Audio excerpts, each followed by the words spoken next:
que normalmente todas las obras se deben hacer con una concepción integral.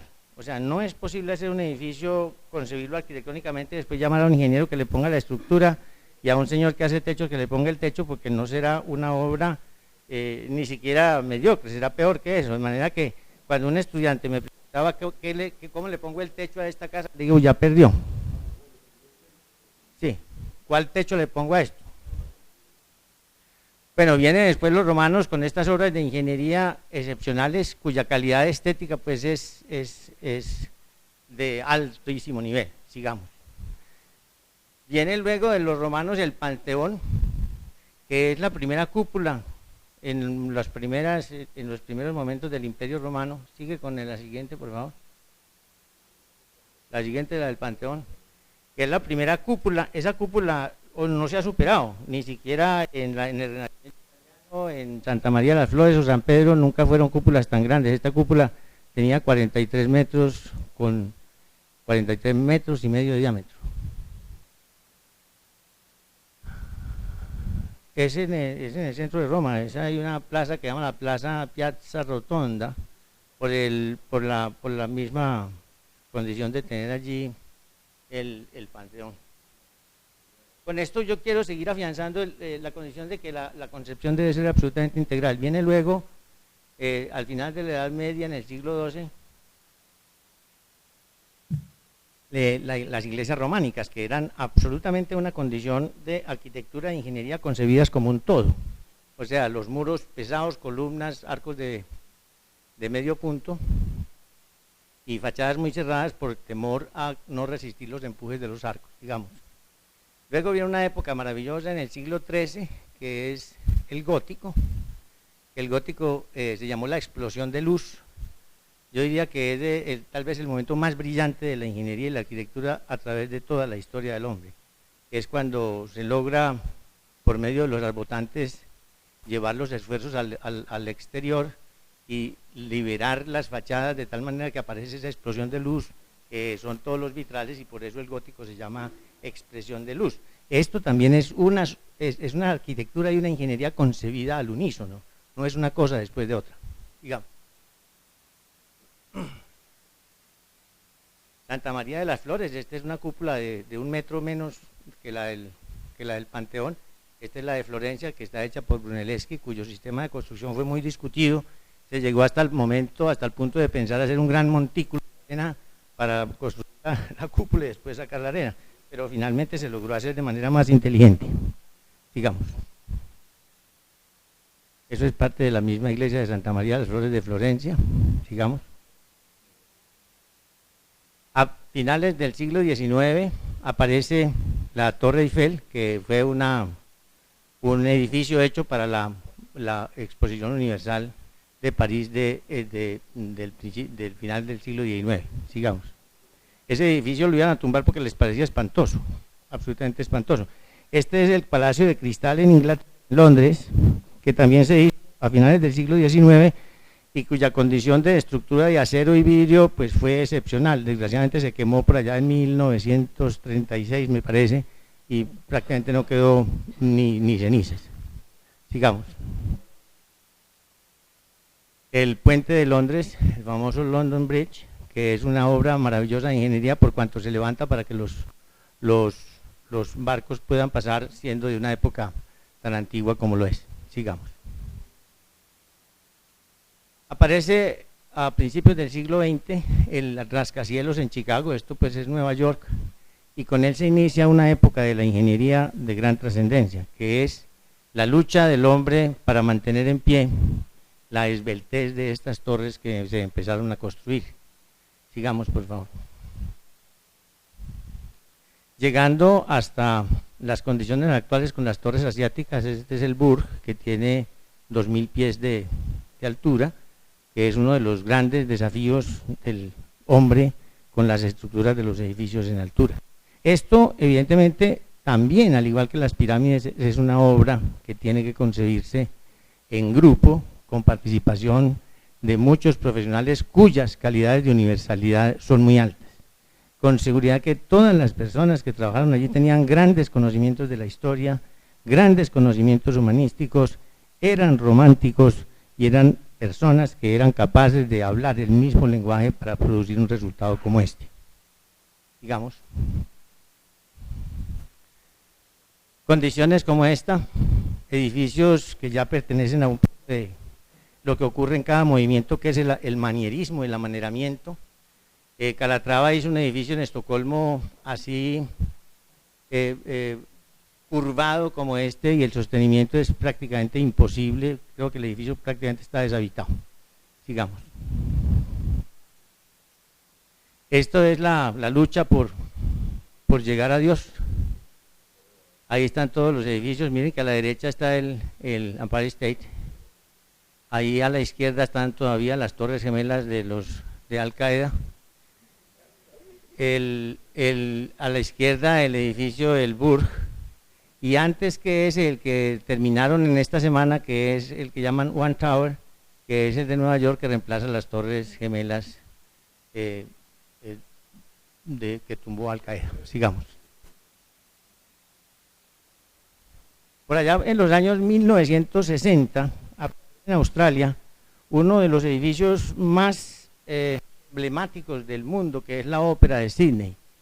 Esto marcó otra etapa fundamental en la época de la ingeniería. El diseño estructural de este edificio, que fue un concurso internacional, fue hecho por una firma que aún sigue haciendo los edificios más importantes en el mundo, una firma inglesa que se llama Ove Arup, que es el nombre de un viejo ingeniero que ya murió, pero que tenía la capacidad de manejar este tipo de estructuras de gran complejidad.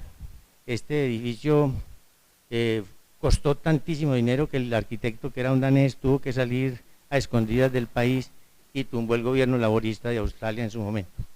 Digamos. Pero logró una cosa muy importante, y es que se volvió, igual que el canguro y el osito koala, el símbolo de Australia. Vienen los puentes bellísimos de Calatrava. Este es en Buenos Aires, es un puente que gira sobre el punto que ven allí en el centro para permitir que los barcos pasen. Es un puente atirantado hermosísimo, que ha sido pues una de las obras más del señor Calatrava, en las cuales él muestra su gran capacidad estética y su gran capacidad profesional, aun cuando hoy en día sufre de críticas terribles por el amaneramiento al cual ha llegado. Este es un puente que se llama el Puente del Milenio en Londres, sobre el río Támesis, que cuando lo inauguraron se cayó. Este puente entró en resonancia cuando la gente empezó a pasar por encima de él y se cayó, y fue el gran escándalo, y fue un puente diseñado por las firmas más importantes inglesas en su momento en el diseño de estructuras de puentes. Sigamos. Hoy está pues reconstruido y está funcionando. Esto es el Millau, el viaducto del Millau, es de Norman Foster. Esto es en Francia. Esto es una condición de una preciosa estructura con una enorme calidad estética y una magnífica localización en el sitio. Digamos. Esto es una porción, miren la esbeltez de las columnas, la calidad con la cual se diseñó esto. Esto es también parte de una concepción integral. Francia. Pero es de un arquitecto y un grupo de ingenieros ingleses. Esto es París, el Museo Pompidou, que también marcó una etapa en la ingeniería y en la arquitectura. Esto también es diseñado por los ingenieros, en términos estructurales, por los ingenieros Ove Arup, los mismos de la estructura de la Ópera de Sydney, y por un grupo de arquitectos italianos e ingleses. Este edificio marcó una etapa, una época en la vida de la arquitectura, con estas estructuras desnudas, con una especie de brutalismo estético que fue inmediatamente aceptado en el mundo como la gran arquitectura. Sigamos. Viene Frank Gehry, un arquitecto californiano que hace el Museo Guggenheim, que es el mismo que va a salir enseguida en Bilbao, y esto es una empresa vinícola que se llama Marqués de Riscal en La Rioja, y que son los edificios cuyo sistema de planeamiento necesita más específicos porque los programas normalmente usuales en computadores no es posible usarlos para esto. Estos son láminas de titanio, son edificios que cuestan pues prácticamente más que el país donde están, pero es parte de la complejidad de la arquitectura que empezamos a tener hoy en el mundo. Sigamos. El siguiente es el Museo Guggenheim, el de Bilbao.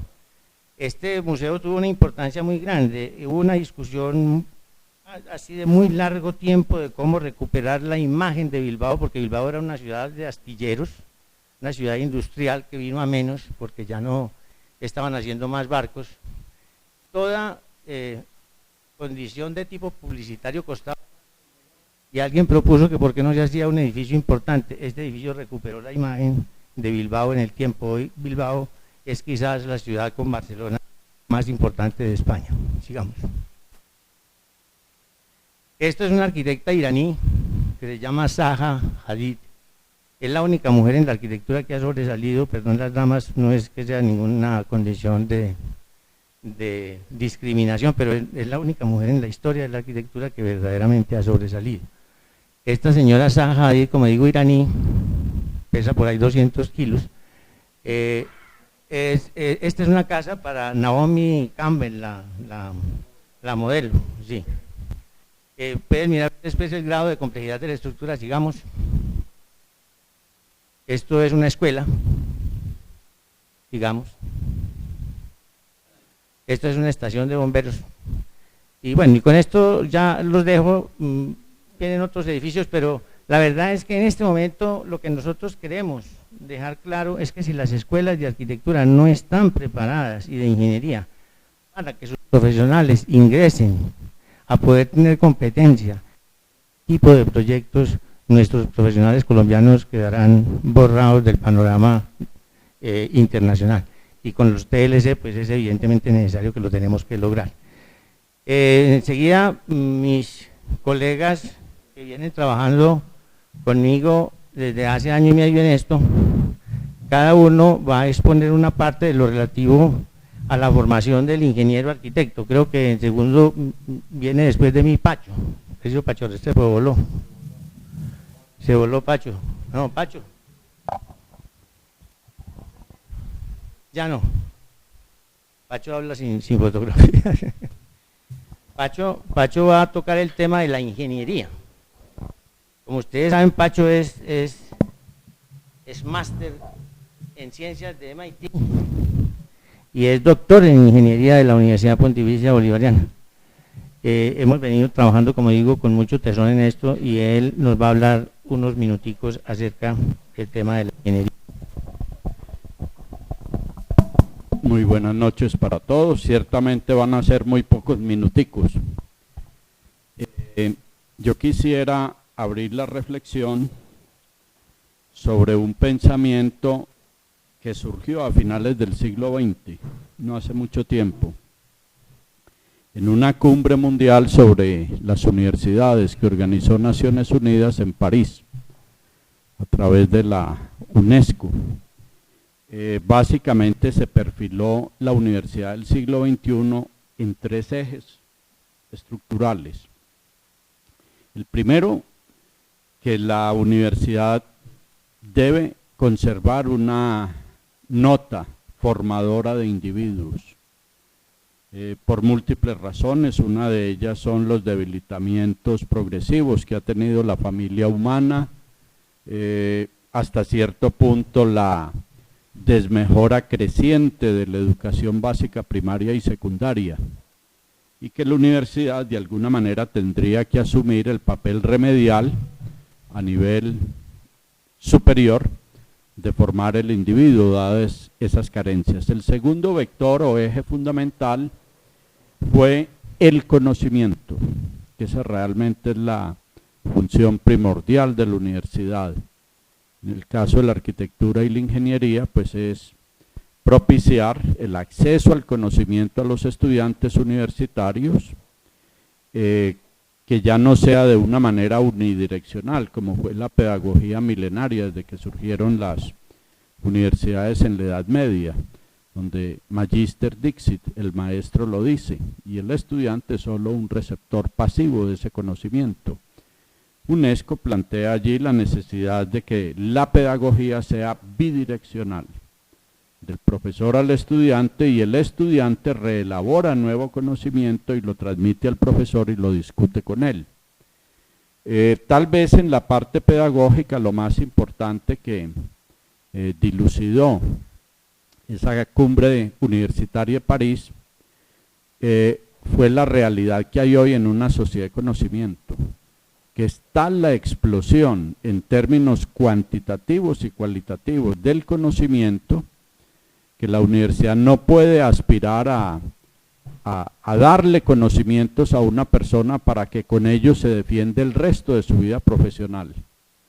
Hay carreras donde sale el estudiante y cuando sale buena parte de lo que aprendió en la universidad ya es obsoleto, sino más bien recurrir al artificio de aprender a aprender. Es decir, en el tema de conocimiento lo importante es que la universidad centre su pedagogía en empoderar al estudiante de un modelo de aprendizaje que le permita ya en su vida profesional permanecer montado en ese carro, en el del aprendizaje permanente de por vida. Y el tercer punto es el para qué social de la universidad.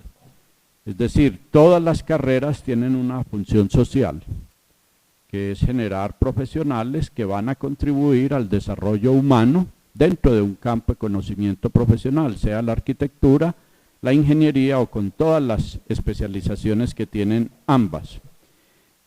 Allí les confieso de que esta tarde tuve tal vez mi mayor satisfacción en varios años que tengo en la Junta de la SAI, y fue escuchar una propuesta de jóvenes estudiantes de ingeniería de la Universidad de Medellín, de cómo integrarse más a la SAI, de cómo prepararse mejor para cuando ellos les toque el relevo profesional como ingenieros, eran civiles o son estudiantes de ingeniería civil en el siglo XXI, cuál va a ser su papel ante la sociedad, si deben o no deben intervenir en política.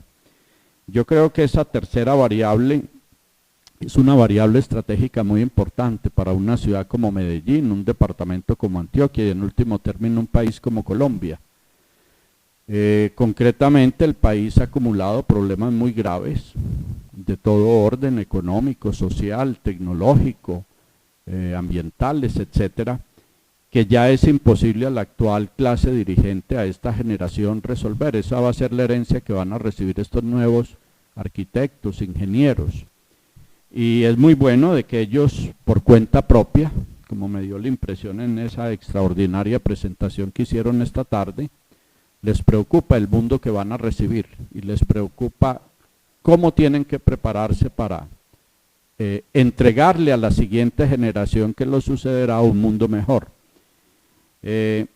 No sé, Nano, ¿qué quieras, que volvamos a la arquitectura o seguimos con la ingeniería con la doctora Paula? De pronto alternadamente, como habíamos conversado. Bueno, eso era, mis amigos, lo que yo tenía que comentarles. Le faltó una parte muy importante en mi currículum al doctor Nano, polvorero.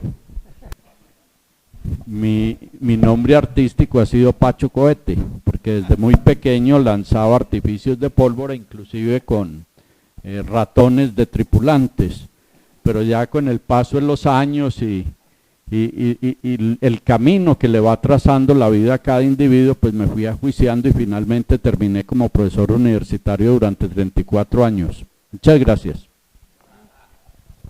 Pacho, muchas gracias. A continuación, y con el mismo criterio de universalidad de nuestras profesiones de ingeniería y arquitectura, el arquitecto León Restrepo, que es también licenciado en Filosofía y Letras, arquitecto de la Universidad Pontificia Bolivariana y doctor en Gestión Patrimonial de la Universidad Pablo de Olavide en Sevilla, nos va a hacer una serie de comentarios acerca de la identidad. Es trascendentalmente importante que nosotros hagamos obras nuestras, no obras de tipo internacional por el hecho de ser internacionales, sino que se parezcan a lo nuestro. Eso se denomina técnicamente arquitectura e ingeniería del lugar.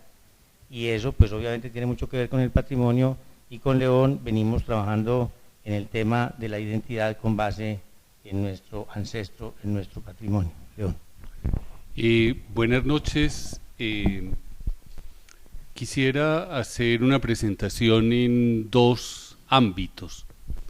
Por una parte, recoger un poco el trabajo que he realizado a lo largo de una buena porción de la vida en la Universidad Nacional, desde la Facultad de Ciencias Humanas, en términos de los procesos de la formación humanística de ingenieros, de arquitectos, y conectar con este tema de identidad y de patrimonio que plantea Nano. Este equipo ha tenido una preocupación intensa por el tema del pensamiento humanístico como un gran contenedor de los procesos de formación y de cualificación de ingenieros y de arquitectos.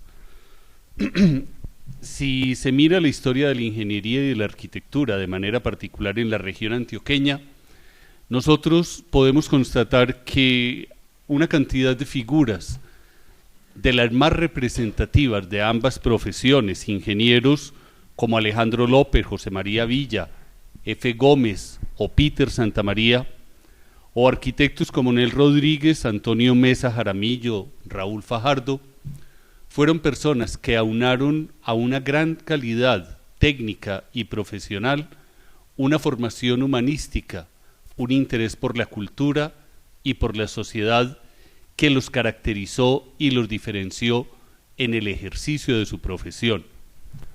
Una persona que claramente se encuentra en el punto de confluencia de estas dos profesiones, el maestro Pedronel Gómez, ingeniero de la Facultad de Minas, diseñador del edificio de esta facultad en el barrio Robledo, fundador y director de la sección de arquitectura en la facultad y posteriormente el decano cuando ésta se convierte en tal facultad de arquitectura. En todo su quehacer artístico, intelectual, político, fue un hombre con una gran capacidad de conjugar la literatura, el arte, el pensamiento, la reflexión histórica en algo que enriquece su capacidad creativa y su capacidad de reflexión y actuación ante la sociedad. De tal manera que podemos claramente reconocer un conjunto de actuaciones donde el saber técnico y profesional de ingenieros y de arquitectos se ha visto enriquecido claramente por una formación humanística que de manera adicional está concebida desde la cultura y desde la ley colombiana de educación como el proceso fundamental, como un proceso fundamental para formar profesionales íntegros, entendiendo por ese concepto de integridad la capacidad de actuar de una manera consciente, crítica y creativa ante la sociedad, ante los eventos de la vida contemporánea. Dentro de esta concepción de un pensamiento crítico, a lo largo de los últimos años, en la formación universitaria, regional y nacional, por supuesto, se ha dado un especial interés en lo que se ha denominado usualmente como formación humana, formación humanística, entendida por lo general como un gran contenedor en el cual caben una cantidad de saberes, de disciplinas, pero que fundamentalmente tiene como objeto una formación de sentido integral para los profesionales, una formación que prepare en ellos las capacidades de entender, de comprender el mundo en el que están ubicados, que les permita dimensionar el horizonte dentro del cual ejercen los encargos y ejercen sus propias profesiones, que les permita reconocer los compromisos éticos, sociales y políticos con la construcción de una sociedad que demanda, como lo acaba de presentar el arquitecto Forero, que demanda productos cada vez más complejos, cada vez más rigurosos, dentro de unas condiciones de competencia igualmente más difíciles y más sofisticadas. Este proceso de formación humanística, que se ha entendido como el contenedor fundamental para hacer de la formación profesional, para darle ese carácter humano a la formación profesional, tiene una serie importante de antecedentes aún en nuestra región de manera específica.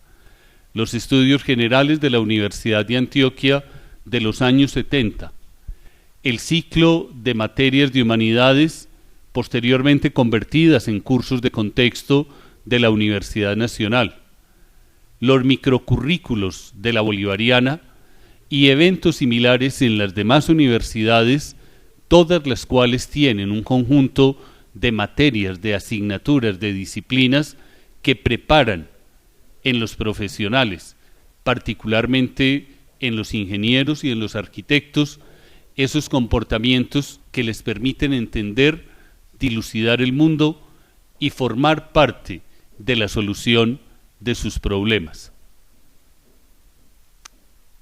¿Qué es lo que se estudia realmente en un curso de historia en las diferentes profesiones, en la ingeniería o en la arquitectura? ¿Qué es realmente lo que queremos que aprenda un estudiante en un curso de humanidades o de literatura o de política o de análisis social?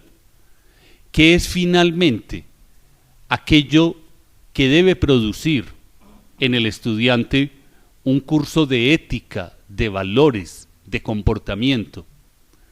Está claro, no se trata de un aprendizaje, no se trata de una acumulación de información. Se trata de la capacidad de asumir crítica, consciente y creativamente unas actitudes ante la vida.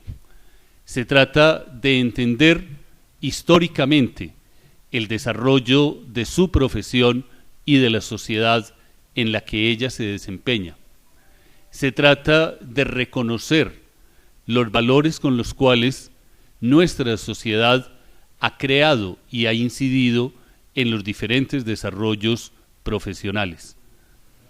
Ese sentido de historicidad del conocimiento tiene una relación perfectamente clara con el desarrollo de lo que nuestras sociedades han reconocido como el patrimonio cultural. La celebración de 100 años de la Sociedad de Arquitectos e Ingenieros, de la SAI, es un llamado de atención sobre los procesos históricos de acumulación en una sociedad de obras, de actuaciones que terminan convirtiéndose en los referentes no solamente de la vida cotidiana, sino en aquello que marca de una manera consciente procesos históricos de largo plazo. No se trata, evidentemente, de pensar que todo edificio, todo puente, todo espacio público, por el hecho de acumular una determinada cantidad de años, se haya convertido en un hito paradigmático digno de ser conservado y mantenido por una sociedad. Se trata de reconocer en la memoria de los pueblos, en la memoria que estos van construyendo a lo largo de su proceso histórico, hitos de referencia que le permiten reconocerse en el paso del tiempo, proyectándose hacia la construcción de un futuro. Y precisamente en eso establecer aquellos valores, aquellos referentes, aquellas condiciones que se convierten en elementos de la identidad y del reconocimiento de una sociedad. ¿Cómo no preguntarse por el ladrillo como un material de referencia de la ciudad de Medellín, más allá de la simple consideración de carácter económico o de carácter estético. ¿Cómo no reconocer en la imagen de Medellín, construido en ladrillo, un ladrillo que seguramente tuvo un espaldarazo fundamental en la construcción de la monumental Catedral de Villanueva, hecha por el arquitecto francés Carré? ¿Cómo no reconocer en esto un símbolo de aquello que constituye la identidad cultural de la región antioqueña de la ciudad de Medellín?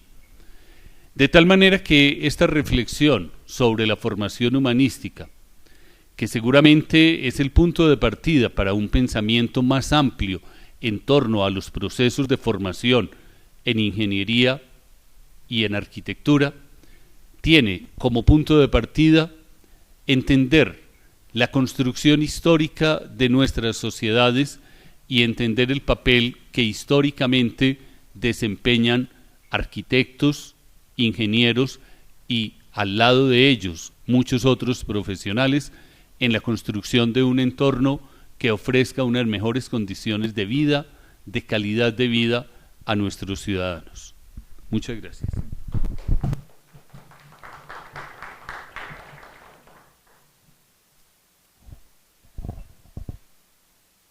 Dentro de la metodología de nuestro trabajo, pues hemos venido recurriendo a consultores, a personas a quienes llamamos a que nos acompañen para que nos ayuden a ir nutriendo de una manera más profunda esta condición de enseñanza de la ingeniería y la arquitectura.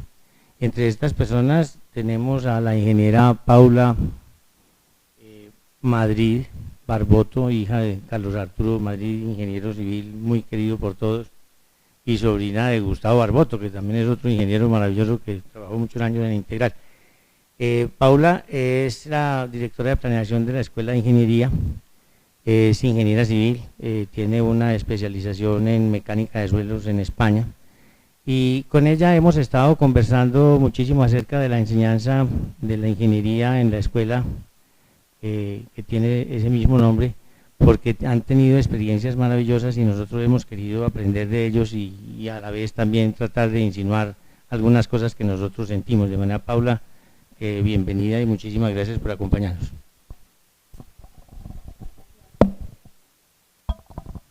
Aló. Bueno, muchas gracias por la invitación. Es a la vez un honor y un desafío muy grande estar en esta mesa, también rodeada. Hemos aprendido mucho en este proceso de acercamiento de la ingeniería y la arquitectura, que no entendemos todavía por qué se consideran distantes y no deberían serlo si el objeto de estudio es el mismo. Entonces yo solo quiero aportar algunas reflexiones y experiencia que se ha recogido en la Escuela de Ingeniería en estos años.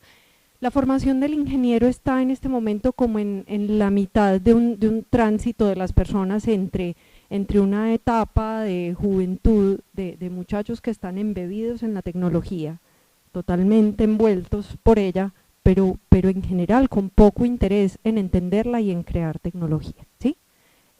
Son muy usuarios, muy familiarizados, pero para nadie es un misterio que no solo acá, sino en muchos países hay un interés relativamente bajo en estudiar carreras de ingeniería y un temor por la dificultad de las matemáticas, de las ciencias, y esa es la gente de la cual tenemos que encontrar nosotros unos talentos que lleguen a estudiar la ingeniería. Y al otro lado del proceso nuestro como formadores de ingenieros está un campo profesional posiblemente de cargos que aún no existen, para que trabajen con tecnologías que todavía no existen, y ahora lo mencionaba el doctor Francisco, posiblemente los contenidos como tal que están aprendiendo hoy serán obsoletos en 5 años, en 10 años que estén ejerciendo su profesión. Entonces ahí estamos en la mitad con unos desafíos muy grandes, y más que referirnos a los contenidos técnicos específicos, nos referimos a un hilo conductor de ese ser que transita entre esa etapa de la juventud con un interés relativo a un futuro como profesional también con unas incertidumbres. Entonces, en la mitad que tenemos nosotros, tenemos un desafío de atraer personas que acepten un desafío, la ingeniería como un desafío, que persistan y que salgan adelante además, porque es una de las áreas con más alta deserción en el país y en muchos países, y sobre todo que asuman con nosotros hablo en general con las universidades, un proceso como centro del aprendizaje para que como centro no dependan de nosotros para seguir aprendiendo. Ellos no se pueden ir y quedar con lo que recogen de conocimiento en 5 años, porque además no los concebimos como personas que se llenan y se llenan de conocimiento, sino que son el centro de un proceso que los habitúa a una forma de aprender, y con esa forma de aprender se van al medio a seguir aprendiendo, porque el mundo que les va a tocar todavía no está configurado del todo. Entonces, en la mitad que tenemos la tendencia, si bien hay tendencias específicas en cada área del conocimiento y que estamos aprendiendo a reconocer en el caso específico de la escuela con una unidad de inteligencia competitiva y con ejercicios de vigilancia tecnológica, pero ese no puede ser el centro de la formación. El centro de la formación es reconocer unos contenidos esenciales que le permitan a la persona, en medio de una evolución loca del conocimiento y del volumen del conocimiento, saber reconocer no solo de su disciplina, sino de otras disciplinas con las que debe interactuar, cuáles son las variables importantes. Entonces hay una tendencia muy importante, más que formar un ingeniero civil, un ingeniero electricista, un ingeniero industrial, encerrado en sus disciplinas, tenemos el desafío, es una tendencia de darle los esenciales, ponerle a disposición los esenciales, pero que cada persona aprenda a reconocer de las otras disciplinas qué variables integra.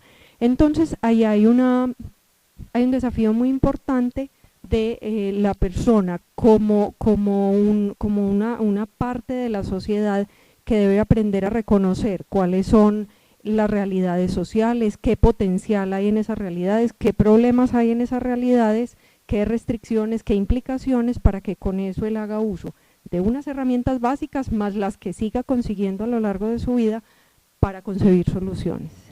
Entonces, más que hoy en día los currículos como una suma de conocimientos y de bibliografía, trabajamos es a través de proyectos. Los proyectos como herramientas para que aprendan a reconocer esos fenómenos, a modelarlos con el aprendizaje de las ciencias básicas, a concebir soluciones con unas competencias que son muy importantes y que son muy reconocidas, más que el conocimiento específico, que son las competencias de, con ese pensamiento sistémico, saber modelar fenómenos de mucho tipo. Según la disciplina, el tipo de ingeniería, modelan unas variables u otras, y fundamental el trabajo en equipo y las capacidades de comunicar. El ingeniero toda la vida lo ha necesitado, pero se está haciendo más sentida esa necesidad por esa misma forma de vivir de los muchachos hoy en día tan embebidos en su tecnología.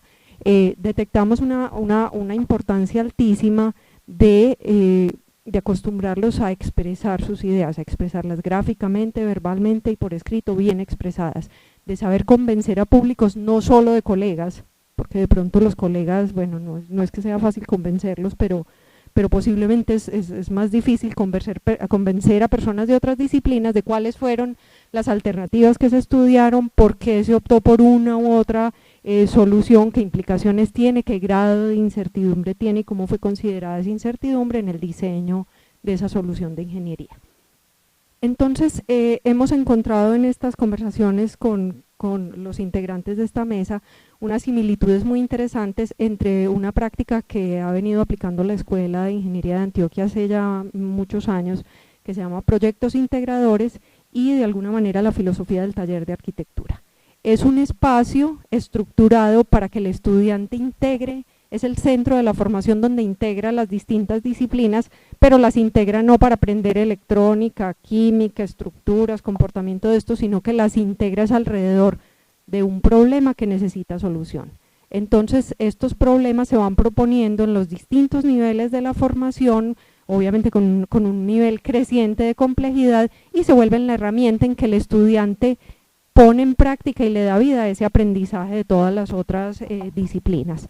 Ustedes en la SAI pues son testigos de lo que ha salido de algunos de esos proyectos integradores, algunos de ellos han sido reconocidos en el Salón de Inventores de la SAI, y tenemos unas muestras de soluciones muy lindas, algunos han trascendido a trabajos de grado, han trascendido a posibles emprendimientos, y gracias a eso tenemos hoy en día a la escuela trabajando en una iniciativa internacional que se llama CDIO, que coinciden las siglas con el español también, que es concebir, diseñar, implementar y operar. Entonces, lo que va sucediendo en ese proyecto de ingeniería tiene muchas similitudes con lo que pasa en el taller de arquitectura. Hemos aprendido eso dentro digamos, de un carácter más de creatividad en los arquitectos y más de soluciones estructuradas y modelos en los ingenieros, pero que consideramos nosotros que a este proyecto de ingeniería lo podemos enriquecer mucho con ese despertar la creatividad y la creación de soluciones. Una tendencia internacional también muy importante es la de incorporar las capacidades de diseño desde muy temprano, así sean en principio diseños muy sencillos, de problemas de pronto bien definidos, que el bien definidos los aleja de los reales, para que en la medida en que van avanzando vamos llegando a problemas que ya están mal definidos, como son los de la vida real, que tienen variables muy difíciles de cuantificar, que tienen implicaciones sociales que es muy difícil volver ecuaciones e incluir en un modelo, pero es ir creando en esa cabeza de ese estudiante, embebido en esa práctica de proyectos, unas capacidades que le permitan en un futuro reconocer todas estas variables para incorporarlas en las soluciones de ingeniería. En últimas, lo que hay en común en todo ese hilo conductor es entonces la persona, que el lema de la escuela lo define muy bonito como ser, saber y servir. La formación del ingeniero no puede ser solamente ese saber hacer, esa ciencia específica, sino que es finalmente el centro del aprendizaje, es un ser ético, un ser que reconozca qué implicaciones tienen las decisiones que se toman, que reconozca cómo en su entorno se toman decisiones políticas, cómo en su entorno se invierte, cómo en su entorno se buscan formas de contratación, y ese ser ético finalmente enfocado a que sus soluciones sean útiles para la sociedad. Ese es el ser, saber y servir, que es el hilo conductor finalmente entre el joven que todavía no le llama mucho la atención y ese futuro profesional que se va a encontrar en un mundo del que todavía tenemos muchas incertidumbres.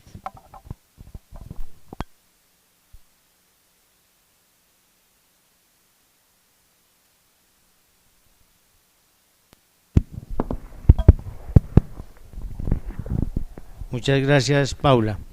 Finalmente, el arquitecto Martín Alonso Pérez, que tiene una maestría en Estética y Filosofía del Arte de la Universidad de Antioquia y una maestría en Arquitectura y Ciudad Efímera del Instituto de Estudios Internacionales de Berlín, que participa con nosotros en este taller que venimos realizando y que, entre paréntesis, hemos querido venir hoy donde ustedes porque queremos oír de ustedes, no necesariamente quedarnos discutiendo ahora, sino que queremos que haya muchos insumos de parte de ustedes y ojalá desde los asistentes, que creo que tenemos 182 en el espacio, tener muchos insumos que nos puedan nutrir en nuestro camino hacia adelante. De paso, también les queremos contar que pues tenemos una serie de consultores igual que Paula, que son Darío Valencia, que es Oscar Mesa, ex vicerrector de la Universidad Nacional, la ex vicerrectora Catalina Reyes también hace parte de este grupo, el arquitecto Alberto Saldarriaga de la Nacional de Bogotá, que es un hombre muy versado en el campo de la enseñanza de la arquitectura, de manera que tenemos un grupo muy grande cuyos componentes queremos que aporten el máximo para que nosotros a la postre y en agosto podamos hacer una presentación digna de aquello que nosotros consideramos debe ser la formación a futuro de los ingenieros y los arquitectos. Entonces, el arquitecto Martín Alonso Pérez va a hablarles acerca del marco cultural de la ingeniería, de la formación de la ingeniería y la arquitectura. Gracias, Nano. Yo creo que lo más importante dentro de lo que hemos venido trabajando hace año y medio en los desayunos, cada 15 días aproximadamente, casi siempre la pregunta que nos hacemos cerrando estas conversaciones es la necesidad de ir aterrizando desde el punto de vista de la preocupación del futuro de la formación de los ingenieros y los arquitectos, a partir de una serie de preguntas con relación a lo que ha sido el proceso de formación en el siglo XX. Y la primera pregunta que nos hicimos, y sobre todo en el día a día de nuestras oficinas de arquitectura e ingeniería, es esa incapacidad que tienen ambas profesiones, y más que las profesiones, las personas, de poder dialogar. Y nos hemos dado cuenta que en ambos casos existen unos vacíos gigantescos en el proceso de formación, y hemos encontrado que casi todos nuestros profesionales son incultos. Es decir, están capacitados para desempeñar una instrucción recibida en la universidad, pero son seres incultos. Y lo que hemos pensado para poder proponer el deber ser en el siglo XXI con respecto a la educación de los ingenieros y los arquitectos tiene que ver con la necesidad de tener cultura universal y obviamente una formación estética. Y no solamente formación estética simplemente por querer formar a un ingeniero con los valores que debe tener el arquitecto, sino que hemos descubierto que tanto el arquitecto como el ingeniero tienen esos vacíos de formación. Y quisiéramos partir de una pregunta para poder desarrollar la conclusión, digamos, de la presentación hoy, para dar pie pues a un conversatorio que simplemente se inicia hoy, como decía ahorita Nano, para poder ir preparando todo para agosto. Lo primero que hay que preguntarse en ese horizonte a futuro de la formación de los ingenieros y los arquitectos es hacia dónde va el país, y en particular Antioquia en el siglo XXI. Y quisiera retomar esa visión que se propuso en el documento que nos pareció muy inteligente en su momento y que sigue vigente, que es el documento 2019. Colombia aspira a consolidarse como nación en este siglo, a partir de valores como son: ser una sociedad abierta, conectada e integrada con el mundo, que se construye desde el respeto a la libertad, la democracia y el Estado social de derecho. Hoy, al inicio de lo que expresaba Nano en la introducción, tenemos firmados una serie de TLC, tenemos convenios bilaterales y multilaterales con otros países. Además, aspiramos a ser parte de la Organización para la Cooperación y el Desarrollo Económico, OCDE, es decir, queremos aprender de aquellos países que aspiran a ser desarrollados o que están en este momento desarrollados. Nos obliga a prepararnos de acuerdo con estándares similares a los miembros que las conforman. En otras palabras, aspirar a lo mejor que existe actualmente en el mundo desarrollado. Es decir, queremos de alguna manera, al ser una sociedad abierta y tener todos estos TLC firmados, ponernos al mismo nivel de aquellos con los que hemos negociado. Por eso algunos están en contra de las firmas de los TLC. Nosotros consideramos que esta es una oportunidad también de podernos formar entre los mejores y aquellas sociedades que han sido más rigurosas en ese desarrollo desde el punto de vista de la ingeniería y la arquitectura. Las tendencias que se están imponiendo en la formación de los nuevos profesionales se fundamentan no en la alta especialización, sino en la integralidad y la multilateralidad. Esto gracias a las nuevas tecnologías de la información y las comunicaciones que han provocado, y aquí pues siempre hago énfasis en esto, en un estallido de abundancia en cuanto al acceso al conocimiento, hasta el punto que desde el conocimiento de las universidades y la tendencia de las universidades, muchos han pronosticado la muerte de las universidades. Obviamente que es prematuro hablar de eso, pero creemos que este estallido de abundancia que ha permitido las nuevas tecnologías están llevando a algo muy importante desde el punto de vista del acceso al conocimiento. Y el gran reto que creemos nosotros a futuro, dentro de lo que es la formación, tiene que ver con profesionales que tienen la capacidad de selección y de síntesis. No se está formando en las universidades esta capacidad. En esta abundancia que existe hoy, la selección y la síntesis no existe en los profesionales actuales. Con relación a los ingenieros y arquitectos, se busca incorporar en los nuevos contenidos académicos y desempeños profesionales los siguientes valores o las siguientes virtudes y valores, que muchos de estos aspectos en el siglo XX se han consolidado, pero otros no existen. Queremos simplemente enumerarlos para dejar esas inquietudes. La creatividad y el espíritu innovador, sentido de la competitividad, hábito permanente de autoaprendizaje. Este punto no existe en nuestros profesionales. Tenemos profesionales que coleccionan títulos, ¿sí? Coleccionan títulos. Tienen 5 posgrados, 10 posgrados, bueno, prácticamente tienen en sus paredes una cantidad de títulos y simplemente los coleccionan. Capacidad de comunicación, espíritu crítico, este aspecto no existe en nuestros profesionales, no hay ese espíritu crítico.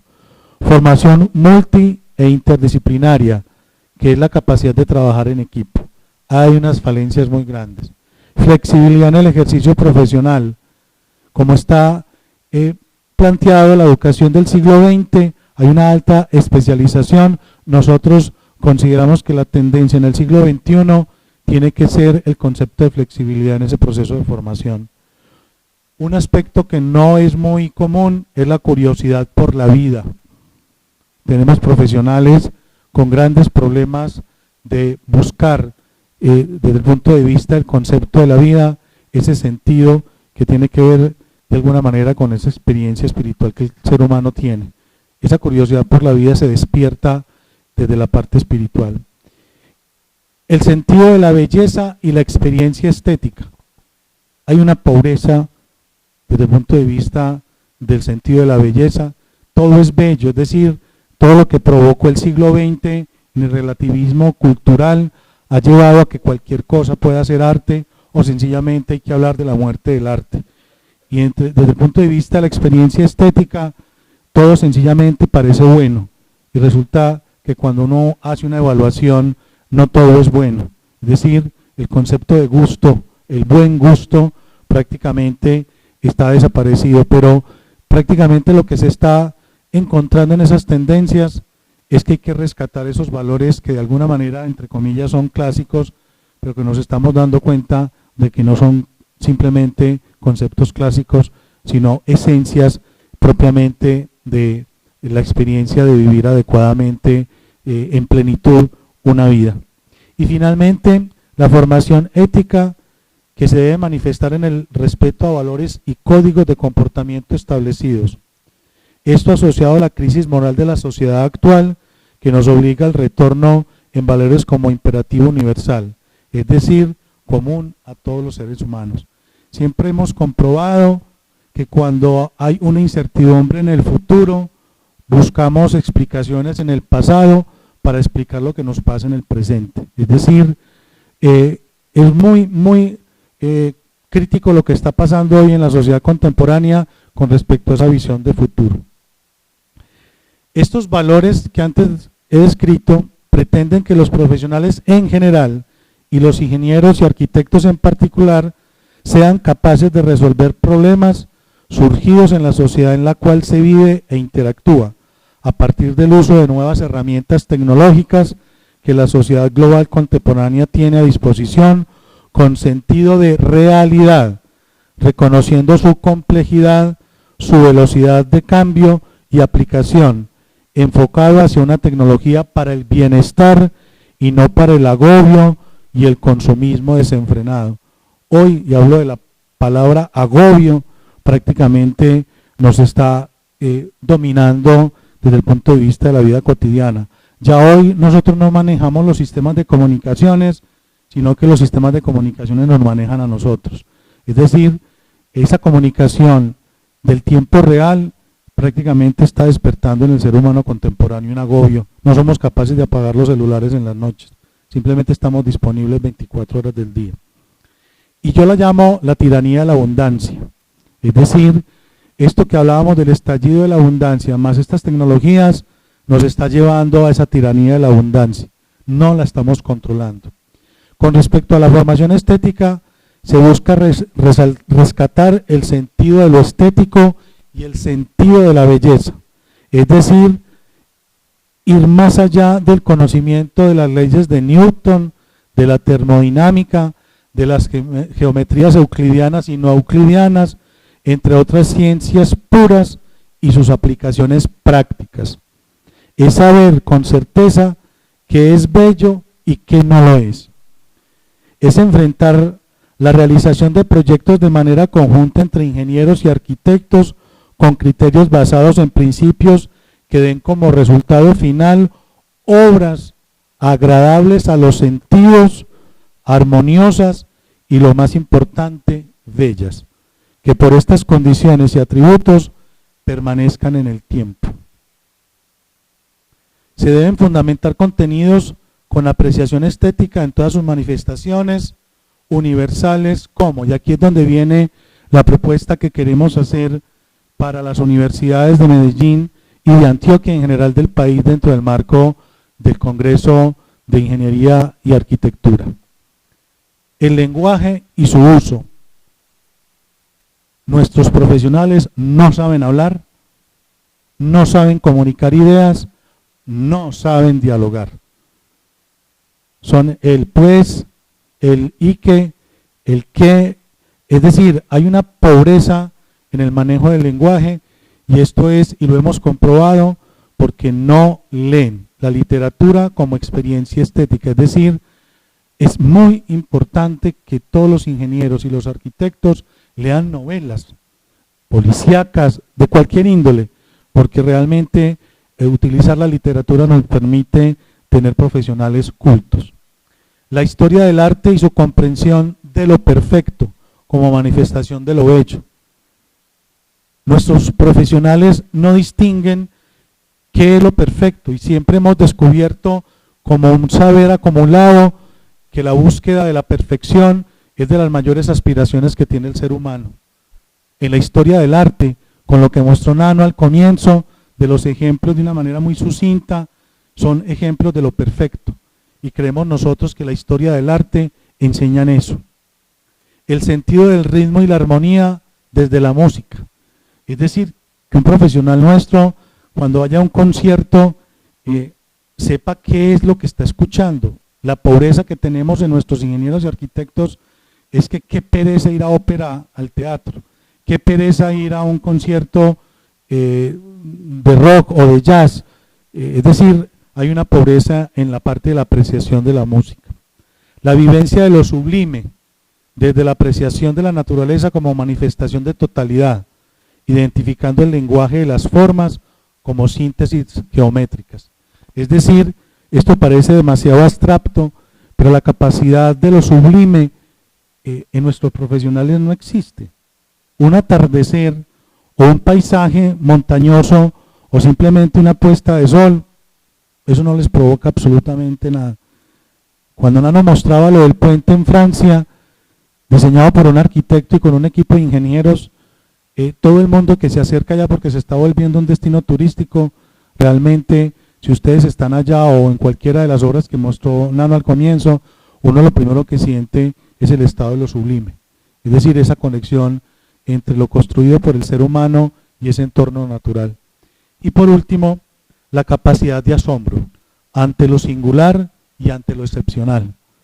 Todos nuestros profesionales, arquitectos o ingenieros, no saben distinguir qué es bueno y qué es malo, ¿sí? Qué es bello y qué es feo, porque no identifican el sentido de lo singular y de lo excepcional. Las consecuencias de estos contenidos en el proceso de formación de los ingenieros y arquitectos es la de garantizar la capacidad de diálogo inteligente, creativo, sensible y realista entre personas que enfrentan de manera conjunta la solución a los problemas de otras personas o sociedad en su conjunto, buscando la perfección en su concepción, diseño y ejecución. Es decir, el diálogo tiene que ver con algo muy importante. Para dialogar hay que lograr saber escuchar. Muchas gracias.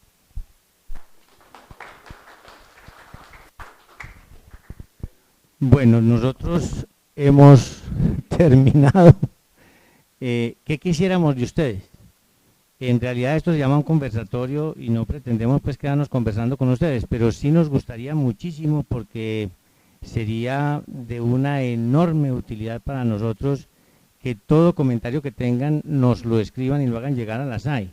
Sí, Villegas, porque definitivamente serán unos insumos frescos de parte de ustedes, una concepción muy personal de lo que es el ingeniero y el arquitecto que de hecho van a sumar en el trabajo que estamos realizando, que nos entusiasma profundamente y nos compromete pues de una manera absoluta. A ver, doctor Álvaro Villegas, usted está alzando la manito.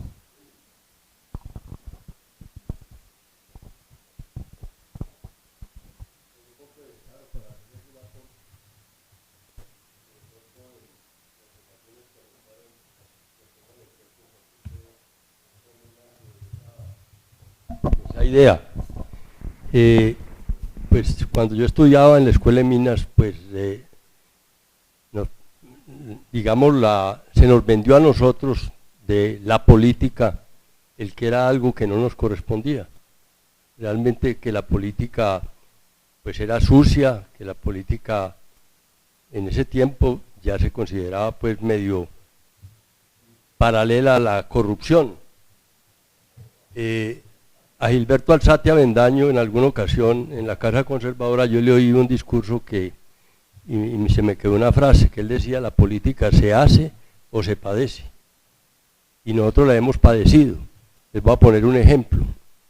Mi hermano Luis Alberto Villegas estuvo desde la fundación de CONAVI pues hasta que se murió en un accidente. CONAVI correspondió o fue el desarrollo de una idea que dejó Kerry, en el sentido de que Colombia, un país rural, pues iba a tener un cambio muy grande y se iba a concentrar en grandes urbes, y eso ya lo hemos visto cómo se ha ido concentrando en las ciudades.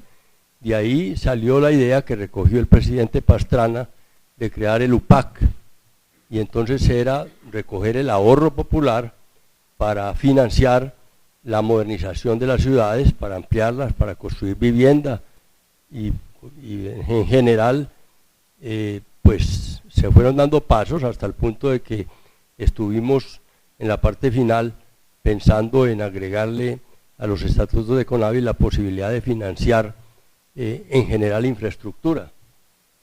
Pero no tenía políticos. Realmente yo en la Junta sí hacía política, pero la verdad es que allá también no se miraba bien a los políticos. Y tenía unos grandes ejecutivos y tenía arquitectos de primer índole, economistas como los mejores, pero realmente CONAVI no supo defender la idea del UPAC en Antioquia, y cualquier día el banco mayoritario, el sindicato mayoritario, la absorbió y acabó una idea que sería para mí en este momento una gran herramienta para construir lo que, por ejemplo, en nuestra ciudad Medellín, y se le puede aplicar a cualquier ciudad del país, se está necesitando, que son planes viales de avanzada, que son viaductos, peaje urbano en vías como la que nos han planteado paralela al río Medellín, subterránea en parte y en parte superficial. Todo eso se esperaba de CONAVI. Entonces en la junta directiva, cuando se murió en un accidente mi hermano, presentaron una terna y pues inmerecidamente me colocaron a mí. Yo estaba en la terna. Y entonces dijeron: no, ese es muy político. Entonces borré ese, ya vamos a escoger entre los otros dos. Eso realmente muestra hasta qué punto a CONAVI le faltó una defensa política, porque siendo una entidad patrimonio de Antioquia, tal vez de lo más próspero, y que no tenía clientes y no fanáticos, todo el mundo miraba Conavi con un agradecimiento y pues distinto de cómo se mira de pronto un banco, que se le mira las utilidades y ustedes al día siguiente ven que salieron las utilidades del último trimestre y las críticas y todos los comentarios sobre toda la plata pues que se están echando al bolsillo. Conavi tenía un gran número de clientes, avanzó muchísimo en tecnología, pero no supo defender porque no tuvo los políticos, porque ignoró a los políticos, no los incorporó y Conavi se acabó. De manera que aquí oí la frase de que realmente a los nuevos ingenieros, a los arquitectos e ingenieros del futuro, pues también hay que dejarlos que se arrimen a la política y que sepan defender la profesión, y sepan defender las obras que hacen, porque también pues otra anécdota que para el desayuno es que cuando yo fui al Senado de la República, entonces me dijeron, ¿usted en cuál comisión del Senado se quiere apuntar? Allá hay como 7 comisiones, y entonces la quinta era la Comisión de Obras Públicas, y yo pues ahí mismo dije, Obras Públicas, el único, no se apuntó absolutamente nadie más.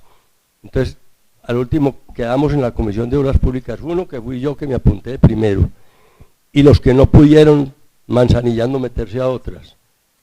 Se reunió una vez en un año, solamente, y pues no sé si ustedes saben que en Colombia existe una comisión en el Congreso de Obras Públicas, no sirve para nada, ni se reúne, ni es la que define sobre los trazados, ni es la que define sobre las especificaciones de las vías, ni sobre el código de sismoresistencia, ni sobre todos esos temas que debían tener como principal auditorio y sitio de discusión el Congreso de la República. De manera que qué bueno que para el mismo Congreso ustedes entraron un poquito más en el tema, para que estos muchachos que vienen detrás sepan que la política cae en manos de los más incapaces y de los más corruptos, porque la gente preparada le huye, porque la gente preparada le huele mal y deja que la hagan personas como las que la están haciendo en este momento. Ese era mi aporte. Muy buen aporte, Villegas. Nosotros siempre creemos que tenemos que hacer la ciudad y no esperar a ver que la hagan otros que no son capaces de hacerlo. Jorge Ignacio.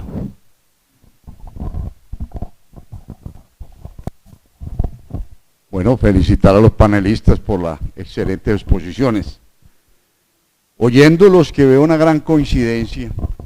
Una de las cosas que tal vez uno cuando está de profesor en la universidad se encuentra es que la mayoría de los jóvenes, y el doctor Pérez hacía una interesantísima exposición, no saben bien ni siquiera qué es un ser humano.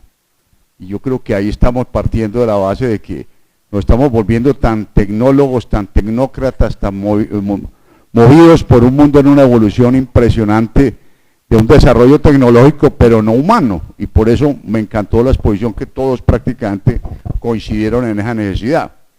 Porque es que miramos el ser humano, pues primero tenemos conocimiento, entonces todo lo que es tecnología, la ciencia cae muy bien. Pero aquí que estamos entre arquitectos también, cómo es de importante el entender las emociones y los sentimientos y desarrollar toda esa parte. Pues es que el ser humano nació para ser libre y manejar bien esa libertad, y ahora que aquí nuestro presidente nos hablaba de la necesidad de la formación política en la universidad, porque es que nos dejamos manejar y no preparamos a la gente para eso, y todavía es más notorio en las universidades privadas que en las públicas, porque en las públicas hay cierto interés por la política, aunque sea de cualquier tendencia ideológica, pero en las universidades privadas se volvió casi una cosa vetada. Pero si no formamos al ser humano en su integralidad, que ustedes mismos decían, y la voluntad, en el ser capaces de manejar, ahí sí, esa razón y los sentimientos en medio de la libertad, para eso nació la voluntad, para poder manejar todo ese concepto.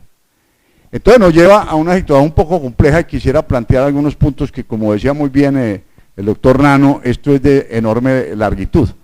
Tú cuando hacías la presentación de Paula, pues recordás al doctor Madrid, y a ti como arquitecto recuerdo aquellos bellos tiempos del Instituto Colombiano de Productores de Cemento, donde logramos integrar tanto conocimiento, pero con medio del arte, la cultura, y era algo que se trató de crear una escuela que por muchas razones ya lamentablemente lo desaparecieron, pero fueron muchos los años que se pudo haber formado esa parte. Pues lo que yo quería plantear eran unas inquietudes. Primero, y pienso como ingeniero, cuando lo que tenemos que formar es una integralidad, una concepción, cada día inventamos más ramas de la ingeniería. Y la ingeniería general es algo importante y obviamente la especialización en gran parte la da el trabajo. Paula hablaba en algún momento de el momento de universidad y el momento del trabajo. Yo recuerdo que en algún momento en la Escuela de Minas se puso los famosos major en ingeniería civil y fue raro el que salió por un major y después lo aplicó. ¿Por qué? Porque es que si él se preparó para ser un ingeniero estructural, pero le salió un trabajo de carretero, construyendo carreteras, acabó siendo ingeniería de vías, a pesar de que había hecho esa formación. Entonces, la cantidad de carreras que nos estamos inventando, cuando el conocimiento cada vez aumenta más, entonces vienen también, perdónenme, contradicciones, y estamos bregando a bajar el número de semestres académicos, entonces yo no sé, ahí hay como, cada vez veo como una mayor contradicción en eso. Y hay una parte que a mí sí me preocupa mucho en la formación de los ingenieros y arquitectos, y lo digo pues ya por el contacto profesional, que encuentra haber una falencia muy grande que viene desde la universidad. Yo tengo que entender, y muchos aquí que son profesores universitarios y vinculados, que hoy con la acreditación pues se ha creado un sistema que puede ser interesante, lo que pasa es que tal vez no se ha manejado o interpretado bien. Entonces hay que acreditar las universidades, hay que acreditar las carreras, entonces requiere un número de doctores y hoy pues se le da todo el énfasis a los títulos profesionales. Cuando tú decías los coleccionistas de diplomas, entonces nos estamos encontrando con un montón de profesores universitarios que son coleccionistas de diploma y que no tienen conocimiento en la aplicación de sus profesiones. Cuando nosotros estudiamos ingeniería era un lujo el profesorado, porque es que eran los mejores en cada campo. Se me viene a la cabeza para decir algo, ¿quién hablaba de centrales hidroeléctricas? Un doctor Tejada, ¿no? Entonces, así, cada uno eran los individuos que más conocían su profesión, no los que más títulos tenían. ¿Y qué era lo que compartían con los alumnos? Ya que ustedes hablaban de ese proceso de proyectos, compartían su experiencia profesional, la cual no era únicamente una parte teórica de libros y demás. Yo no es que esté contra los escalones de la formación profesional, porque los doctores son importantes, pero es que los doctores son ¿para qué? Para ser investigadores. Y resulta que estamos usando los doctores para cátedra. Lo mismo pasa con la maestría. Entonces estamos creando una confusión. Y aquellas personas con gran experiencia que pueden llegar a las universidades a transformar eso que ustedes hablan, están siendo en alguna forma o no tenidas en cuenta o orientadas de las universidades, porque se está creando una estructura que es totalmente ajena a eso. En resumen, yo me sentí muy contento yéndolos a ustedes, porque es que lo primero que tenemos es que humanizar a nuestros profesionales en todos los campos. Segundo, saberlos integrar. De ahí la importancia, no solamente hablando de ingeniería y arquitectura, sino que es que uno sea capaz de dialogar también con el médico y sea también capaz de dialogar con el economista y con otra serie de cosas, porque se está construyendo una sociedad. Entonces ustedes varios hablaron de trabajo en equipo, de crear una cultura. Eso evidentemente hay que tratarlo de formar en la universidad. Y lo otro es una gran orientación, en un gran conocimiento como hoy, que hablaba muy bien de la necesidad de la selectividad y que la gente tenga la capacidad también de la simplicidad, porque hoy nos volvimos pues de una complejidad impresionante y de un descreste que no es. Y lamentablemente nos encontramos el gran fracaso profesional cuando es la necesidad de aplicar esos conocimientos. Entonces hay un vacío muy grande y yo creo que sí está originado en una serie de tergiversaciones o de aspectos que se están dando en la universidad. Vuelvo a repetir, cada vez crear más ingenierías, cada vez bajar más el tiempo, cada vez, es decir, una serie de cosas que como que no están en relación. Y muy importante esta parte de la creación de las humanidades en la parte de la tecnología, porque es que prácticamente creamos era racionalistas en la facultad de ingeniería hoy y en arquitectura. Hoy por lo menos se pretende crear seres humanos, que es lo que hay que hacer. Gracias. Jorge Ignacio, muchas gracias. Te tendremos en cuenta para molestarte preguntándote cosas también, de manera que te tendremos en el camino.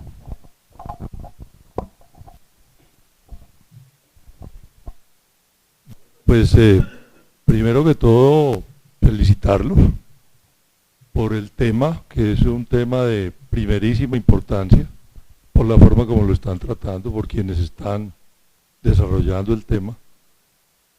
Y no me cabe ninguna duda de que todo lo que han dicho ustedes es muy acertado. Pero yo quisiera hacer una reflexión desde el punto de vista de la universidad.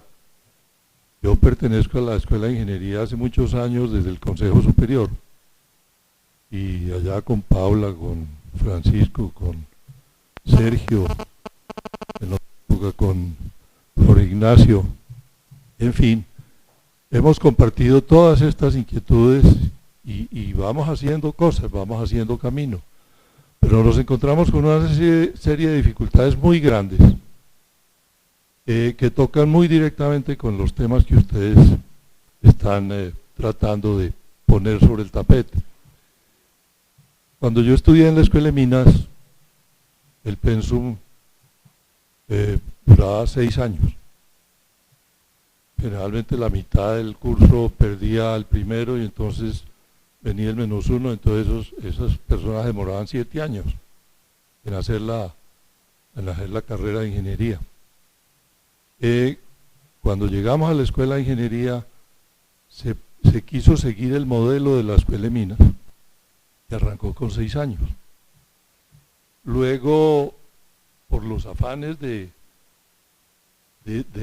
mundo en que se estaban formando los profesionales, uno de los grandes problemas era que la gente se quejaba de que era demasiado largo el pensum.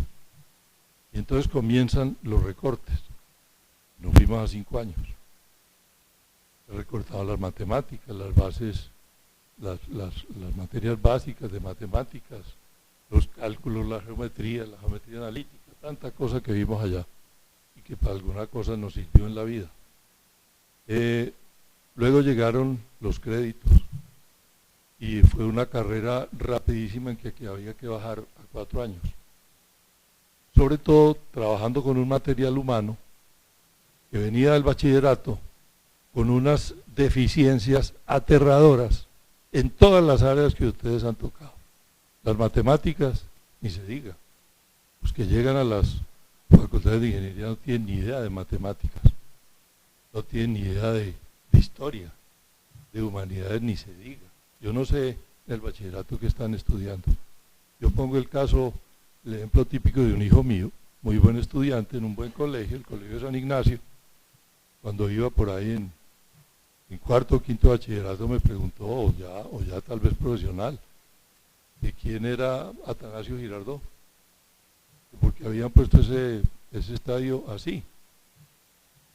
Eso le da a usted una idea muy clara del tipo de bachiller que sale en el país en un colegio que se supone que es bueno, ¿no?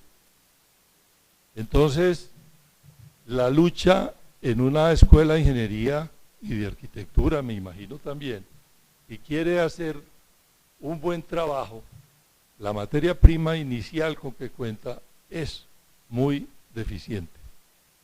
Y para hacerlo en el corto periodo de 4 años, es aterradoramente crítico la distribución de esos pénsumes para poder acomodar toda esa cantidad de materia. Y por supuesto entonces se quedan materias por fuera, necesariamente se quedan materias. ¿Y cuáles se van quedando? Pues las humanidades, las que nosotros en alguna época llamábamos de relleno, y entonces se siguen formando esos profesionales. Es lo que hoy estamos pues quejándonos aquí en este auditorio. Entonces mi llamado es a ver cómo se le comienza a dar una dimensión diferente en la que ha caído. Porque yo creo que pues muchos de los que estamos aquí nos tocó de verdad un bachillerato de muy buena calidad. Yo recuerdo las cátedras de historia, las cátedras de filosofía, de literatura. Inclusive en el 6º de bachillerato, todo el 6º se veía una cosa que se llamaba cátedra bolivariana. Era toda la historia de Colombia prácticamente. Ahí les dejo la inquietud. Guillermo, muchas gracias, muy amable.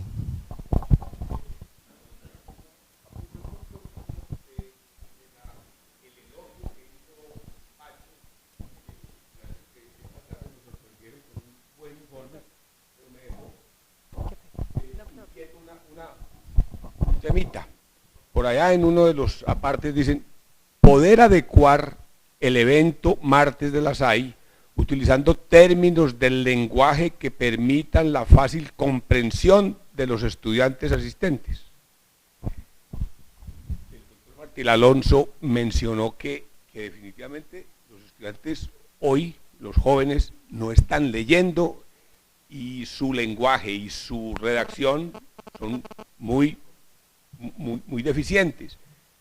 Fíjense lo que nos dice hoy, aquí en los martes de la SAI no hablamos pues terminologías así como tan rebuscadas. Y mire usted, o sea, para muestra un botón, para afirmar lo que dice el doctor Martín Alonso con mucha erudición y lo felicito. Pues les agradecemos mucho, esperamos que no nos pase. Perdón, que no sabía que ibas a hablar. Buenas noches. Pues yo quisiera dar mi aporte desde mi punto de vista como estudiante. Con todo pues lo que ustedes han dicho, yo quisiera decir una cosa. Nosotros nos hemos encontrado con la problemática dentro de la universidad. Yo voy a tocar 2 puntos. El primero es que muchos de los estudiantes, compañeros nuestros en la universidad, utilizan la carrera y la profesión no como un fin, sino como un medio, y un medio para lucrarse, a costa de cualquier cosa. Entonces nos encontramos muchísimos estudiantes que están estudiando X o Y carrera de ingeniería o de arquitectura, porque escucharon un comentario en la familia o de sus amigos o de sus compañeros: métase a estudiar esto, porque eso da mucha plata, o porque su papá es esto, o porque usted se gradúa y puede trabajar en la empresa de papá o de mamá. Pero encontramos muy poquitos estudiantes que verdaderamente estudian una carrera porque se identifican y se apasionan con esa profesión. Entonces, de cierta manera yo quiero llamar a colación al ingeniero Arbeláez, Ignacio Arbeláez, que nos llamó muchísimo la atención una anécdota que él contaba en uno de sus videos, y era que él llevaba a sus estudiantes de ingeniería civil en una cátedra que él empezó a dar, que era Introducción a la Ingeniería Civil, porque él decía que es que habían estudiantes de ingeniería civil de primer semestre que no sabía qué hacía un ingeniero civil.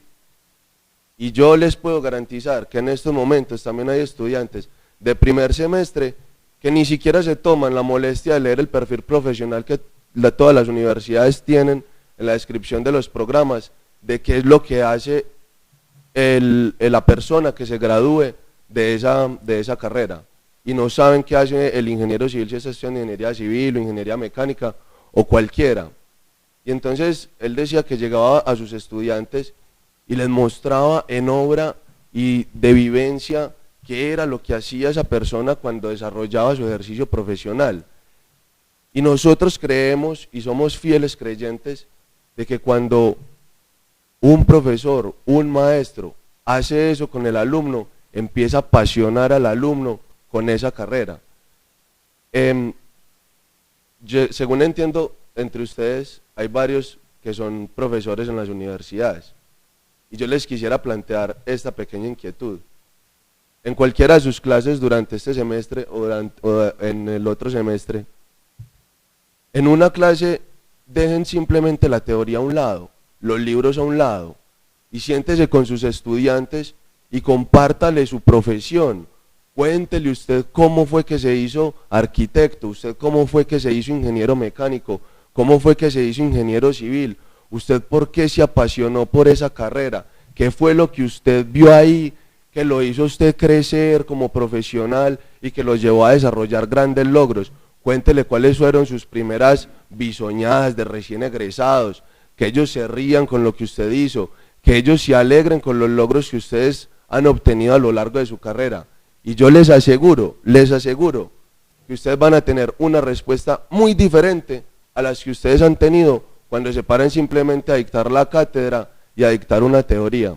Entonces, ese era pues mi punto que quería tocar, y uno de los 2 puntos que creemos nosotros que es la falta de apasionamiento y de identificación de los estudiantes con su ejercicio profesional. Pues te agradecemos mucho tu aporte, y de verdad que te concedemos total razón. A ver, nosotros queremos ya irnos, yo creo que no hay más más preguntas, pero queremos también decirles que no nos dejen como el coronel que no tiene quien le escriba, escríbanos inquietudes que tengan, porque de verdad que para nosotros son aportes importantes en este trabajo que estamos realizando, porque le estamos queriendo poner las manos. De todas formas, muchas gracias.